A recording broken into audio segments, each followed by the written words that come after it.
Dulu ketika Rasulullah SAW hidup bersama komunitas yang majmuk, itu sebetulnya permintaannya Nabi, jangan halangi kami saat mau beribadah. Dulu sampai perang karena mereka menghalangi. Sebenarnya problem mereka wa yasudduna an sabilillah, menghalangi. Sebenarnya kalau dulu saling toleransi ya nggak ada masalah. Artinya ketika Anda ingin sholat di Indonesia nggak dihalangi, ingin pengajian nggak dihalangi, sebenarnya ini nggak ada masalah. Nah, soal ada kebaikan, ada keburukan, ya mulai Nabi Adam sampai sekarang, sampai kiamat. Itu cara pandang. Jadi cara pandang kita terhadap orang lain itu harus hal-hal yang nyata. Kalau kesalahan mereka nyata, kebaikan mereka juga nyata. Kenapa kita hanya ingat sisi yang jelek, tidak ingat sisi yang baik? Saya sering cerita ke santri-santri saya, setiap saya pengajian diundang orang di mana-mana itu saya mesti istighfar. Karena nggak ada pilihan. Saat saya datang ke pengajian di Sulawesi, misalnya saya tinggal ngaji di sini. Saat saya ngaji di sini, ninggal undangan yang di sana. Hidup itu udah banyak pilihan, meninggalkan kebaikan, melakukan kebaikan. Artinya gini, dalam kebaikan saja ada kebaikan yang ditinggalkan. Apalagi dalam kejelekan. Makanya di sini ada pepatah terkenal dalam ilmu tasawuf itu, wastighfaruna yahtaju ilal istighfar. Saat Anda baik saja butuh istighfar. Bapak saya kalau guyon gini, Mas Sofyan, ada imam istiqomah jadi imam masjid sampai tua, sampai batuk-batuk, itu bagus istiqomah, tapi itu masalah kata bapak, akhirnya nggak kaderisasi kan. Itu istiqomah apa nggak mau diganti orang lain ya.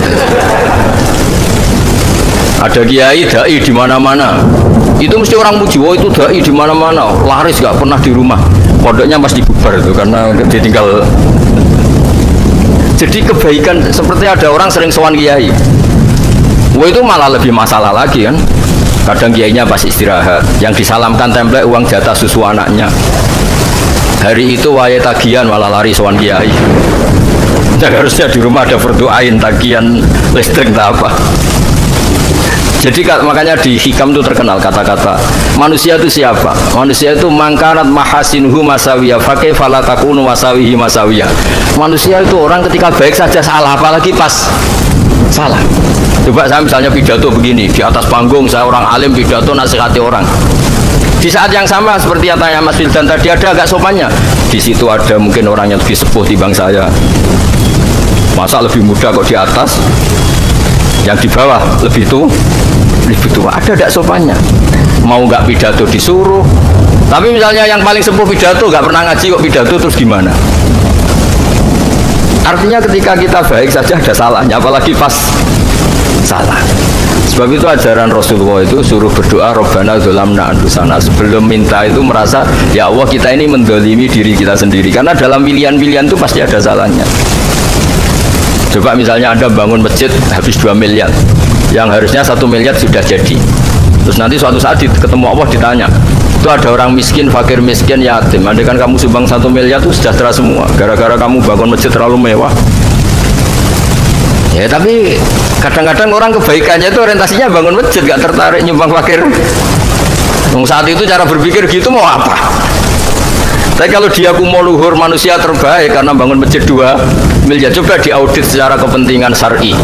Penting mana dengan ngasih makan fakir miskin? Penting mana dengan menikahkan janda misalnya? Penting mana dengan pendidikan? Apa artinya masjid mewah orang nggak tahu halal haram, nggak tahu najis, nggak tahu cara sesuci, nggak tahu cara adzan yang benar? Terus penting mana untuk beli kitab sama dipakai masjid? Apa artinya beli kitab apa tapi nggak makan? Penting mana makan sama beli kitab? Ada auditnya. Nah, makanya manusia itu ketika baik pun disuruh istighfar, apalagi ketika salah. Nah dengan perasaan seperti itu kebencian pada orang lain luluh, karena potensi baik pada orang lain ternyata tinggi dan potensi salah ke kita juga tinggi.